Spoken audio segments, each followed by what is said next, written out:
हिंद दोस्तों, आप सबका हमारे यूट्यूब चैनल सिविल प्लस पे बहुत बहुत स्वागत है। दोस्तों, हम इस वीडियो में बिहार फॉरेस्ट रिपोर्ट 2023 के संदर्भ में बात करेंगे। इस वीडियो में हम बिहार के जो फॉरेस्ट से संबंधित आंकड़े हैं उनको देखेंगे। ये सभी आंकड़े जो हैं Indian state of forest report 2023 पर आधारित होंगे।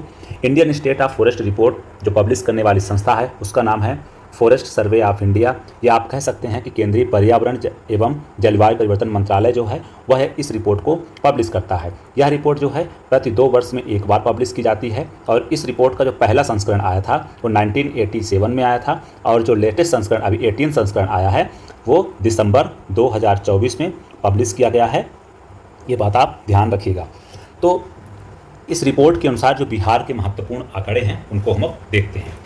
तो सबसे पहले बात करते हैं जब हम कि बिहार में आखिर फॉरेस्ट कवर कितना है, या कह सकते हैं कि बिहार में वनाच्छादित क्षेत्र कितना है। तो ध्यान रखिएगा, अगर हम किलोमीटर देखें स्क्वायर वर्ग किलोमीटर में बात करेंगे एरिया के संदर्भ में, तो 7532 वर्ग किलोमीटर जो है बिहार में फॉरेस्ट कवर पाया जाता है। अगर हम टोटल बिहार के जोग्राफिकल एरिया के परसेंटेज वाइज बात करेंगे तो 8% बिहार में लगभग फॉरेस्ट पाया जाता है। ठीक है, ये बात ध्यान रखिएगा। और इसमें जो कुछ बहुत महत्वपूर्ण आंकड़ा है वो यह है कि 2021 से लेकर 2023 के बीच में बिहार में लगभग 151 वर्ग किलोमीटर फॉरेस्ट कवर में वृद्धि हुई है। और अगर हम ये वृद्धि 2021 से 23 के बीच देखते हैं तो 2.05% नज़र आती है। तो इन चारों आंकड़ों को आप ध्यान रख सकते हैं। जब हम बिहार में ट्री कवर की बात करते हैं, या कह सकते हैं कि वृक्ष कवर कितना है बिहार में, तो आप देखेंगे कि 2371 वर्ग किलोमीटर जो है बिहार में वृक्षावरण पाया जाता है। और अगर पूरे एरिया की बात करते हैं, या कहें कि बिहार के टोटल ज्योग्राफिकल एरिया का कितने प्रतिशत ट्री कवर पाया जाता है, तो वो पाया जाता है 2.7%। 2021 से 23 के बीच में अगर हम बिहार में ट्री कवर में वृद्धि की बात करते हैं तो वह 30 वर्ग किलोमीटर यह वृद्धि देखने को मिलती है। वहीं अगर हम इसको प्रतिशत वाइज बात करते हैं तो 1.28% की वृद्धि देखने को ट्री कवर में मिली है। अगर हम total forest and tree cover Bihar में बात करते हैं, अगर हम एरिया वाइज बात करेंगे तो 9903 वर्ग किलोमीटर आपको देखने को मिलेगा। अगर हम वही टोटल ज्योग्राफिकल एरिया के प्रतिशत वाइज बात करेंगे तो 10.7% जो है बिहार के क्षेत्रफल का बिहार में जो है फॉरेस्ट और ट्री देखने को आपको मिलेगा। ठीक है, अगर हम वृद्धि की बात करते हैं 2021 से और 2023 के बीच में, तो बिहार में ट्री एंड फॉरेस्ट में टोटल मिलाकर वृद्धि होती है कितना, 181 वर्ग किलोमीटर। तो आप यहाँ डेटा ध्यान रख क्या रख सकते हैं। पहला डेटा आप ध्यान रखिएगा, बिहार में फॉरेस्ट कवर कितना है, वो है लगभग 7500 वर्ग किलोमीटर। ठीक है, दूसरी बात यहाँ ध्यान रखना है कि ट्री कवर जो बिहार में टोटल एरिया कितना पाया जाता है, 8% पाया जाता है। ठीक है, दूसरा महत्वपूर्ण डेटा ध्यान रखना है कि बिहार में टोटल ट्री कवर कितना पाया जाता है, तो ट्री कवर पाया जाता है लगभग 2300 वर्ग किलोमीटर और टोटल एरिया कितना है, ये 2.7% है। वहीं अगर हम total tree plus forest cover की बात करेंगे तो लगभग 9900 वर्ग किलोमीटर पाया जाता है। और टोटल अगर हम एरिया की बात करते हैं बिहार के, तो कितने प्रतिशत फॉरेस्ट एंड ट्री कवर देखने को मिलता है, वो देखने को मिलता है आपको 10.7%।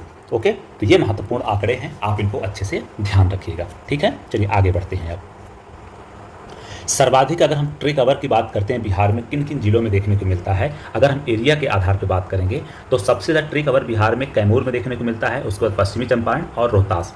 ये तीनों जिलों का नाम आप ध्यान रखिएगा, इनका सीक्वेंस याद रखिएगा। कैमूर में सर्वाधिक एरिया के आधार पर वृक्ष पाए जाते हैं, उसके बाद पश्चिमी चंपारण और फिर रोहतास में। अगर हम प्रतिशत के आधार पर जब बात करते हैं तो सर्वाधिक कहाँ वृक्ष देखने को मिलते हैं, सर्वाधिक कैमूर में देखने को मिलते हैं, उसके बाद जमुई, उसके बाद फिर मुंगेर। अगर आपको सिर्फ एक ही याद रहे प्रतिशत के आधार पर तो वो कैमूर है, और अगर एरिया के आधार पर एक याद रखें तो वो भी कैमूर ही है। तो ध्यान रखें एरिया और प्रतिशत के आधार पर सर्वाधिक वनावरण कहाँ पाया जाता है, तो वो है कैमूर डिस्ट्रिक्ट। ठीक है, अगर आपको सीक्वेंस पूछा जाए कभी तो आप ये सीक्वेंस का क्रम याद रखिएगा, थोड़ा 1-2 बार आप देखेंगे तो आपको याद हो जाएगा। चलिए आगे बढ़ते हैं। अब देखते हैं बिहार में मिनिमम फॉरेस्ट कवर किन जिलों में देखने को मिलता है। तो अगर हम एरिया के आधार पर बात करेंगे तो शेखपुरा में सबसे कम जो है फॉरेस्ट कवर देखने को मिलता है, उसके बाद अरवल और फिर बक्सर में एरिया के आधार पर फॉरेस्ट कवर सबसे कम देखने को मिलेगा। अगर हम प्रतिशत वाइज बात करेंगे तो शेखपुरा में सबसे कम फॉरेस्ट कवर है, फिर बक्सर, फिर सिवान में। तो आप यहाँ भी ध्यान रख सकते हैं कि शेखपुरा डिस्ट्रिक्ट ऐसा है जहाँ पास मिनिमम फॉरेस्ट कवर प्रतिशत के आधार पर भी और एरिया के आधार पर भी देखने को आपको मिलेगा। चलिए कुछ और महत्वपूर्ण आंकड़ों पर नज़र डालते हैं। बिहार में सर्वाधिक सघन वन कहाँ पाए जाते हैं, कह सकते हैं डेंस फॉरेस्ट किन जिलों में पाए जाते हैं, तो आपको पश्चिमी चंपारण डिस्ट्रिक्ट में बिहार में सर्वाधिक डेंस फॉरेस्ट देखने को मिलेगा, फिर मुंगेर डिस्ट्रिक्ट में, फिर जमुई डिस्ट्रिक्ट में। अगर आपसे पूछा जाए कि सर्वाधिक जो है ओपन फॉरेस्ट बिहार के किन डिस्ट्रिक्ट्स में देखने को मिलता है, तो आपको सर्वाधिक फॉरेस्ट ओपन फॉरेस्ट कहाँ देखने को मिलेगा, कैमूर में, फिर गया में, फिर रोहतास में। तो ध्यान रखिएगा, अगर आपसे पूछा जाए कि बिहार में सर्वाधिक डेंस फॉरेस्ट कहाँ पाए जाते हैं, तो वो है पश्चिमी चंपारण। सर्वाधिक ओपन फॉरेस्ट कहाँ पाया जाता है, तो वो है कैमूर डिस्ट्रिक्ट। ठीक है।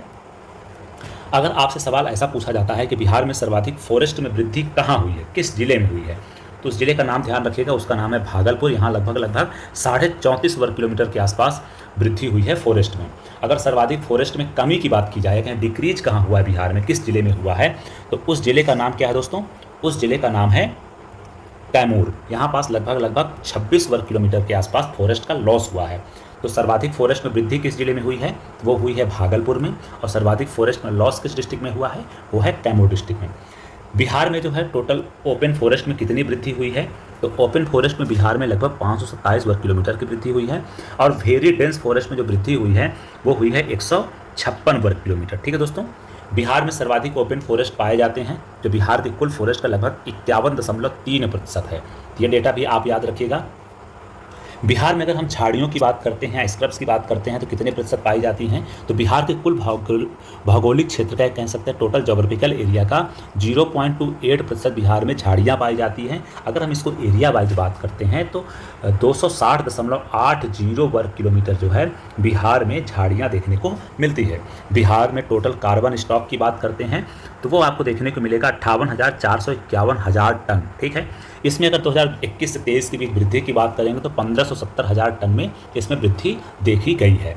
सर्वाधिक जंगल में आग या कहें फॉरेस्ट फायर की घटनाएं बिहार में किन जिलों में देखने को मिली हैं, तो वो देखने को मिली है पश्चिमी चंपारण डिस्ट्रिक्ट में, उसके बाद जमुई डिस्ट्रिक्ट में। तो दोस्तों ये फॉरेस्ट से संबंधित जो महत्वपूर्ण आंकड़े थे बिहार से, उन सभी को हमने यहाँ कवर कर लिया है। और आप हमारे टेलीग्राम चैनल को ज्वाइन करना चाहें तो ये लिंक दी गई है कि हमने इसका यहाँ पास पूरा जो